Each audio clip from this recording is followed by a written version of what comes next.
Yes, Kenya. Tamu sana, yes.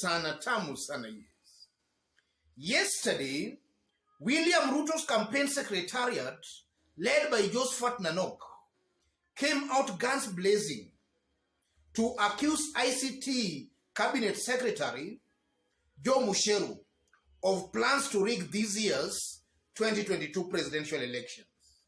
So in this video, I want us to listen in to Nanok, for those remarks by Nanok are going to form the basis of our analysis and the discussion right now.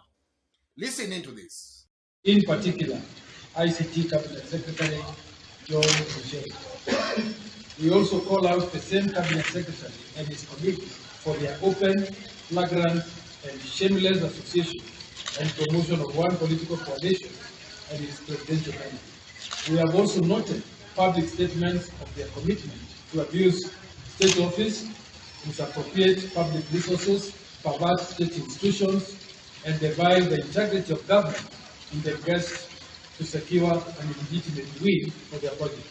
Of particular concern is the emergence of an outrageous video clip of ICT Cabinet Secretary John Musheru pledging his allegiance, committing public resources and institutions, and declaring state support for the Azimio la Umoja and its project. Of concern to us is the critical role the Ministry of ICT plays in supervising and overseeing the Communications Authority of Kenya. The Communication Authority of Kenya provides the technological framework for IEBC to conduct digital registration, digital tallying, and relaying of results electronically, which affects the verifiability, transparency, accountability, and credibility of elections as per the Constitution. Yet here we have the minister saying, and I quote, "So some of us are there to ensure we have free, fair elections, making sure systems and everything are working, and obviously we are working closely with Baba to ensure that in the case, and that is the case, and we've been looking and seeing the information we are on the right track, we are on the right path. Baba, tuko pamoja, we are following you, you have given us assignments, hiyo yote tunafanya, and even if it is not visible to all of you, si munajua, we are not sleeping." CS Joe Musheru, end of quote. We also wonder what legal framework mandates a presidential candidate to assign, direct, supervise, and receive reports on election manipulation from cabinet secretaries who are directly involved in elections. Yes. Listening to Josephat Nanok, I'm fully convinced and persuaded that the formula William Ruto and Uhuru Kenyatta used to form government in 2013 and also in 2017 most likely is the same style Uhuru and Raila are going to use to form the government in 2022, only for some few variations. So in this video, I want us to dissect those variations to see exactly what they mean politically. In case you've bumped here for the very first time, kindly subscribe, give this video a like. Thank you, God bless you, God bless Kenya. Yes.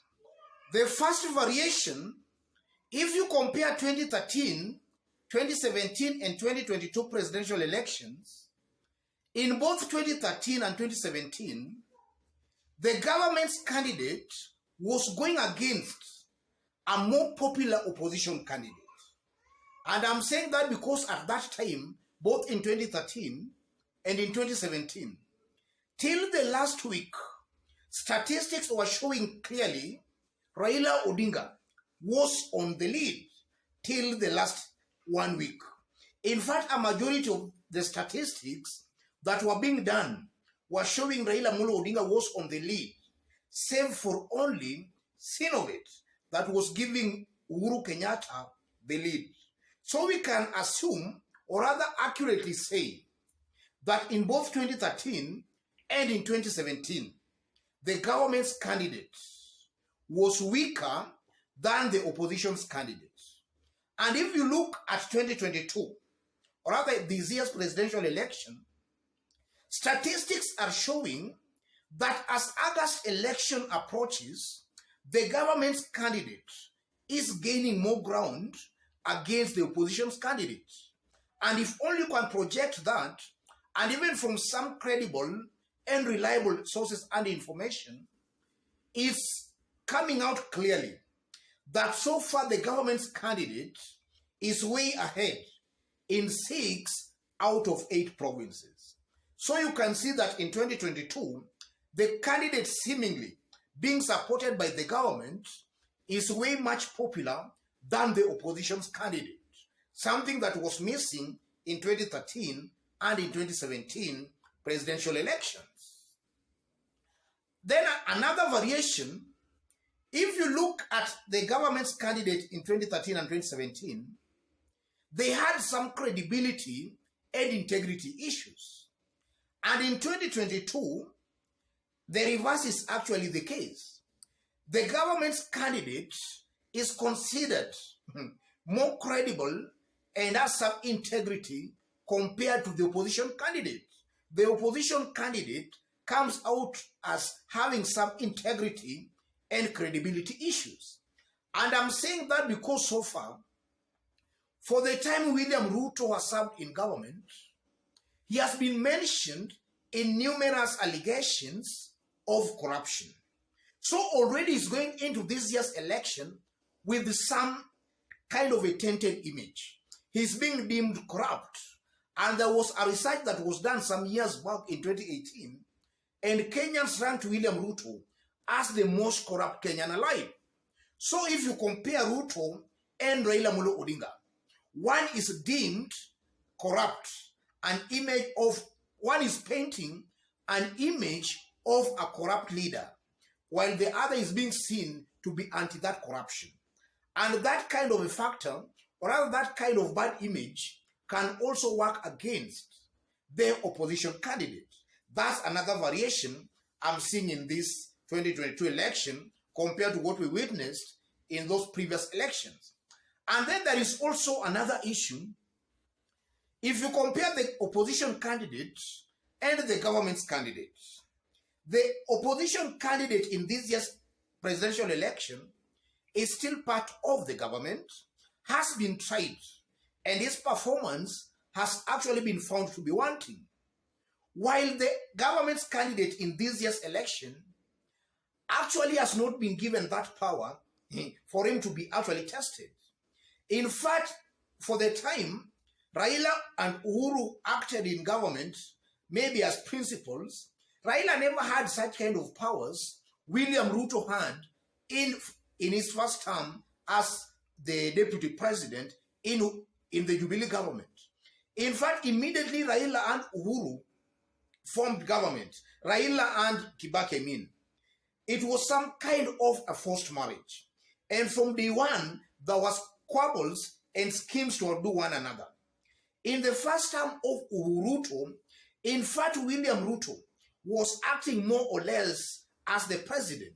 He could do what he could, or rather he had a free will to do what he could, or rather what he wanted in government. And that's how William Ruto managed to pick almost half of the cabinet from his Kalenjin community. And that's also the time we saw so many mega corruptions and allegations of corruption. Aurora and the Kimwarer laptop scandal, Langata primary school children being tear gassed. So you can clearly see that in this year's presidential election, the opposition's candidate has actually been tested in government and has been found to be wanting. And that can also work against William Ruto in this year's presidential election. That's also another variation I'm seeing here. And then before I forget, there is also the aspect of experience. The government's candidate in 2022 comes out as more experienced than the opposition's candidate. Raila has contested for the presidency. This is going to be his 5th attempt on the presidential ballot. William Ruto has never been on the ballot, so this is going to be William Ruto's first attempt on the presidential ballot. And if you look at history, or rather Kenya's history, no candidate has been able to contest for the presidency on a first attempt to win that presidency. Yes. In fact, all these candidates we have seen, you try first, second, third, and then you win maybe after those attempts. So I'm seeing that also working against the opposition candidate in this year's election. If at all president has to, if at all the president is anything to go by.